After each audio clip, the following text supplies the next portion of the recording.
Hey everybody, this is Arvind. Today in this video I'm going to explain about murder, which is come under section 300 of the Indian Penal Code 1860. Murder का ये topic काफ़ी लेंदी है, तो मैंने इसे दो video में बनाया है। ये पहला वीडियो है, दूसरा वीडियो का लिंक आपको आई बटन में जाकर मिल जाएगा। सेक्शन 300 मर्डर को सेक्शन 300 में डिफाइन किया गया है। Accept in the cases here in after accepted culpable homicide is murder में टोटल 5 एक्सेप्शन है। अगर कोई डेथ उस एक्सेप्शन में नहीं आता है और इन 4 जो क्लॉज दिया गया है मर्डर के डेफिनेशन में, इन 4 क्लॉज में अगर वो आ जाता है तो वो डेथ जो है वो मर्डर हो जाएगा। अब पहला क्लॉज क्या कहता है वो समझ लेते हैं। If the act by which the death is cause is done with the intention of causing death, जिस एक्ट से डेथ हो रहा है वो इस इंटेंशन से किया जाए कि उस व्यक्ति की मृत्यु हो जाए। और secondly, if it is done with the intention of causing such bodily injury as the offender knows to be likely to cause the death of the person to whom the harm is caused। इस intention से bodily injury किया जाए कि offender ये जानता है कि इस तरह से बॉडली इंजरी किया जाएगा तो उस व्यक्ति की मृत्यु हो जाएगी जिसे चोट पहुंचाया जा रहा है।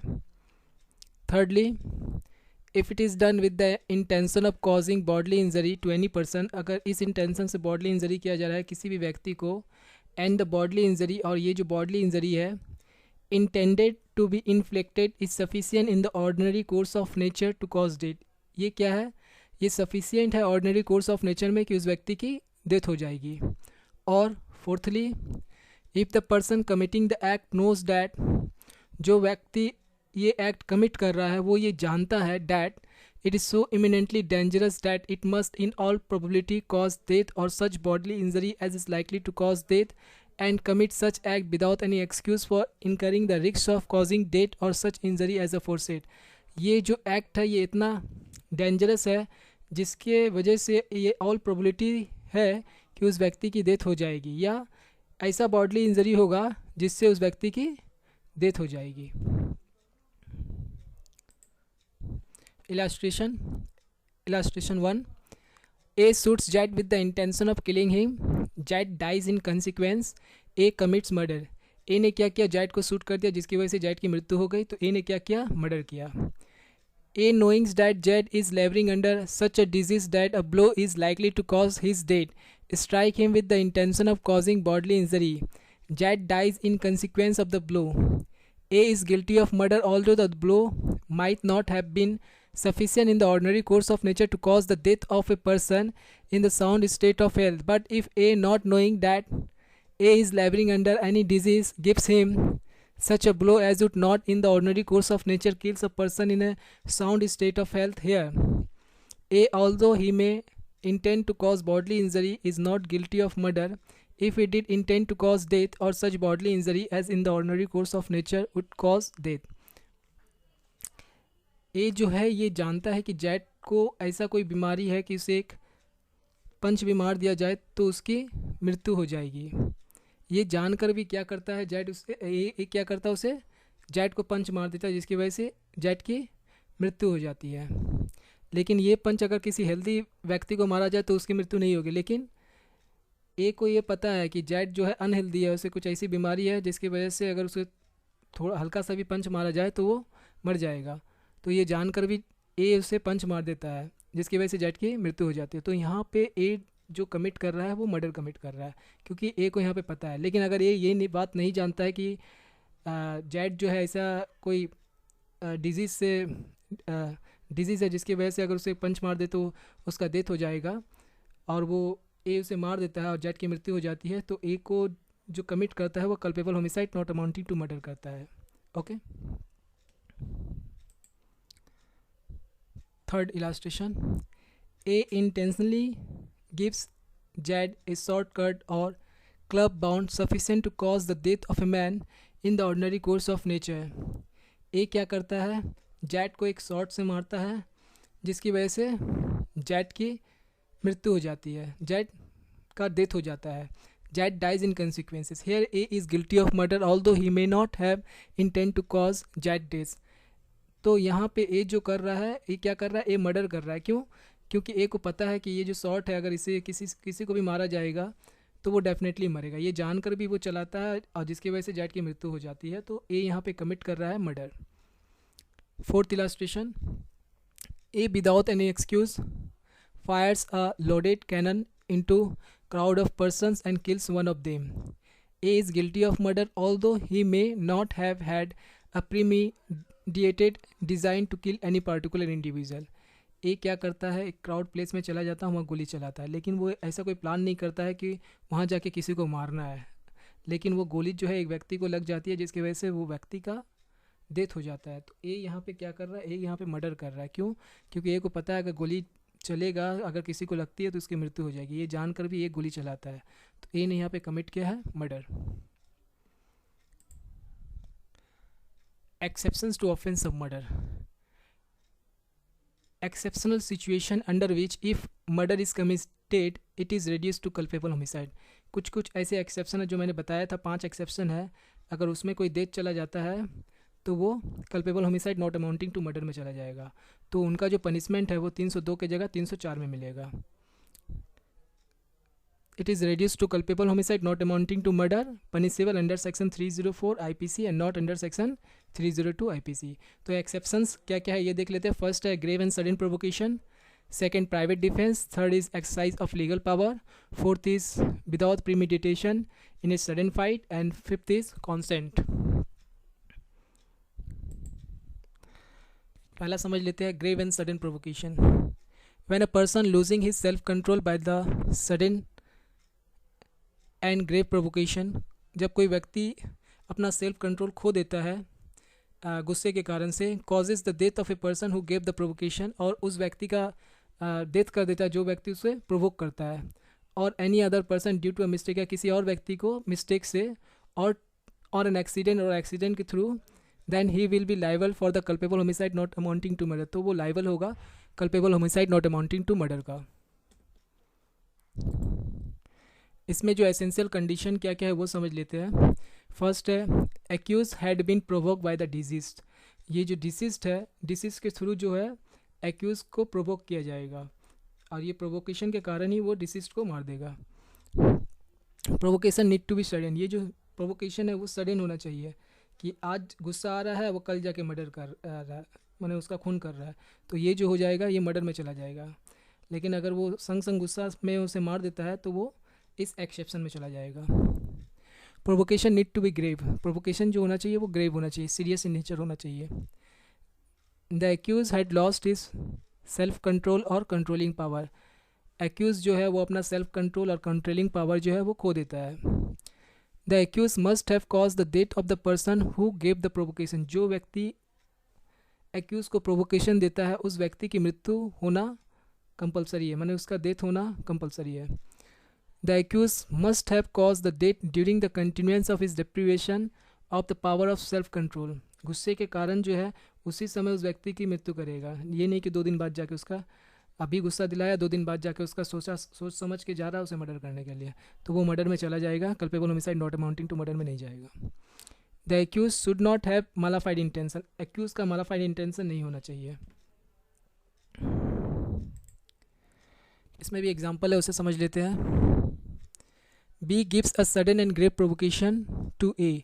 बी ने क्या किया, ए को उसका आया गुस्सा दिलाया, by insulting and abusing his father. उसको इंसल्ट करके उसके फादर को गाली दे के। A loses his self control and fire a pistol at B. A ने क्या किया, उस गुस्से के कारण पिस्तौल से बी को गोली मार दिया। Therefore B died immediately. इसकी वजह से क्या हुआ, बी जो है इमीडिएटली डेथ हो गया बी का।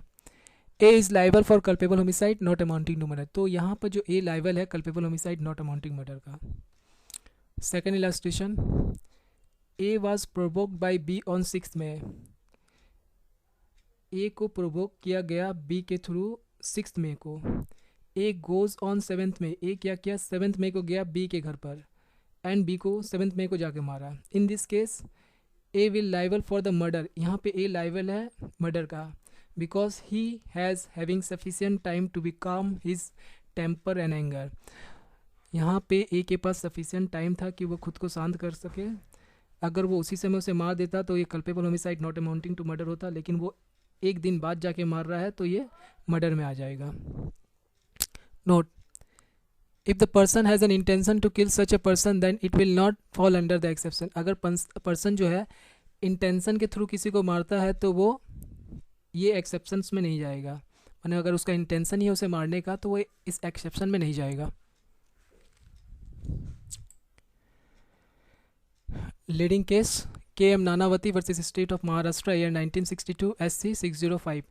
इस केस में क्या हुआ था, नानावती जो है एक इंडियन नेवी के कमांडर है, जो कि मोस्ट ऑफ द टाइम क्या होता है वो इंडिया के बाहर ही रहते हैं। तो जब वो बाहर रहते हैं इन दैट टाइम उनका जो वाइफ था सिल्विया के साथ उनका एक फ्रेंड है मिस्टर आहूजा का अफेयर चलता है। और जब ऑन 27 अप्रैल 1959 को नानावती जो है इंडिया में वापस आता है, एट दैट टाइम उनका वाइफ का जो बिहेवियर है उनके प्रति अच्छा नहीं रहता है। तो अपने वाइफ से वो पूछती है कि आप बिहेवियर ऐसा क्यों है, तो वो एक्सेप्ट कर लेते हैं कि मेरा अफेयर जो है आपके फ्रेंड मिस्टर आहूजा के साथ चल रहा है। तो उसी दिन इवनिंग में नानावती जो है अपने वाइफ को और उनके 2 चिल्ड्रेन को क्या करता है, अपने 2 चिल्ड्रेन को वो सिनेमा हॉल में छोड़कर वो अपने ऑफिस में जाता है। वहाँ से वो पिस्टल कलेक्ट करता है। पिस्टल कलेक्ट करने के बाद 6 बुलेट भी लेता है। उसके बाद जो ऑफिशियल ड्यूटीज़ है उसे पूरे करने के बाद वो आहूजा के ऑफिस में जाता है। वहाँ पे वो आहूजा को नहीं मिलता है तो वो फिर उनके घर पे चला जाता है, मिस्टर आहूजा के वो घर पर चला जाता है।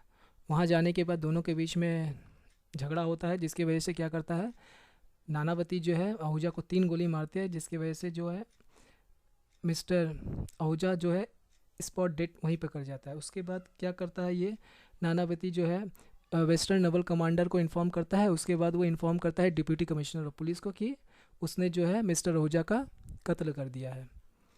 उसके बाद ये जो केस जो होता है सेशन कोर्ट में चलता है। सेशन कोर्ट में चलने के बाद जो है जूरी जो है जूरी जो है वो जो नानावती के फेवर में देते हैं कि वो नॉट गिल्टी है, लेकिन जो जज रहते हैं वो उसे गिल्टी प्रूफ करते हैं। फिर ये जो इसका जो अपील हाई कोर्ट में जाता है। हाई कोर्ट में जाने के बाद जो होता है हाई कोर्ट के जो जज है वो जूरी के डिसीजन को डिसमिस कर देते हैं और नानावती को पनिश करते हैं लाइफ इम्प्रिजनमेंट का अंडर सेक्शन 304 पार्ट 1 के तहत। Okay clear. Exceptions two where the persons exceeds his right of self-defense. When the person has a good faith while exercising his right of private defense of property, or person exerts his power that is given to him and thus causing the death of the person against whom he is exercising his right without any knowledge or intention of doing anything more which is necessary for such purpose, if the accused exerts his right of private defense intentionally, then he will be liable for murder, but if it is unintentionally then he will be liable for culpable homicide not amounting to murder। मतलब क्या है कि अगर कोई व्यक्ति self defence में good faith में खुद को बचाने के लिए किसी का मर्डर कर देता है या प्रॉपर्टी को बचाने के लिए खुद किसी का मर्डर कर देता है, किसी का डेथ कर देता है, लेकिन अगर उसका अनइंटेंशनली नहीं मारता है तो वो culpable homicide not amounting to murder में जाएगा, लेकिन अगर वो इंटेंशनली किसी को मारता है तो वो मर्डर में चला जाएगा। एग्जाम्पल देख लेते हैं। B attempts to flog A, not in such manner to cause grievous hurt to A. A draws out his pistol. B persists in the assault. A, believing that he had no option to prevent himself from being flogged, fire at B. A is liable for the culpable homicide not amounting to murder. B क्या करता है, A को लाठियों से मारता है, लेकिन इस तरह से नहीं मारता कि जैसे उसकी सीरियस चोट लगे। ए जो है खुद को बचाने के लिए बी से झड़प हो जाता है। अब ए क्या करता है, पिस्तौल निकाल के बी को गोली मार देता है, जिसकी वजह से बी की मृत्यु हो जाती है। तो ए यहाँ पे लाइबल है culpable homicide not amounting to murder. क्यों? क्योंकि वो खुद को बचाने के लिए ऑन सेल्फ डिफेंस गोली चलाया है। इसमें भी एक केस है, Nathan versus state of Madras year 1973 SC 665, where the landlord tried to evict the accused forcefully and the accused in exercise of his right of private defense killed the deceased। यहाँ पे क्या करता है कि लैंडलॉर्ड जो है फोर्सफुली अपने टेनेंट को निकालता है, जिसकी वजह से क्या करता है टेनेंट जो है अपने प्राइवेट डिफेंस में उसका लैंडलॉर्ड का खून कर देता है, मीन्स उसको मार देता है। The deceased party was not armed with any deadly weapons, so there couldn't have been any fear of death or giver's hurt on the part of the accused. Since जो ये लैंडलॉर्ड के पास ऐसा कोई deadly weapons नहीं था, फिर भी deadly weapons नहीं था जिसकी वजह से क्या हो कि जो टेनेंट है उसको कोई ग्रीवस हर्ट या उसका डेथ हो सके. The right of accused was limited to cause any harm other than death. There was no intention to cause death. It was therefore held that the accused exercised his right of private defense and the case would fall under exception 2 to section 300, and the offence committed by the accused was held to be culpable homicide not amounting to murder. यहाँ पे क्या हुआ, ये accused जो है खुद को बचाने के लिए अपने आप को बचाने के लिए क्या करता है, उसका डेथ कर देता है, उसका खून कर देता है.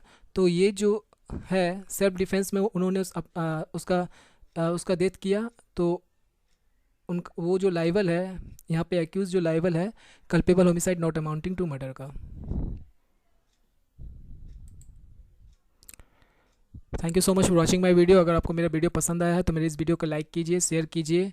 अगर आपका कोई क्वेरी है रिलेटेड टू दिस वीडियो तो आप कमेंट सेक्शन में जाके कमेंट भी कर सकते हैं. Thank you so much for watching my video.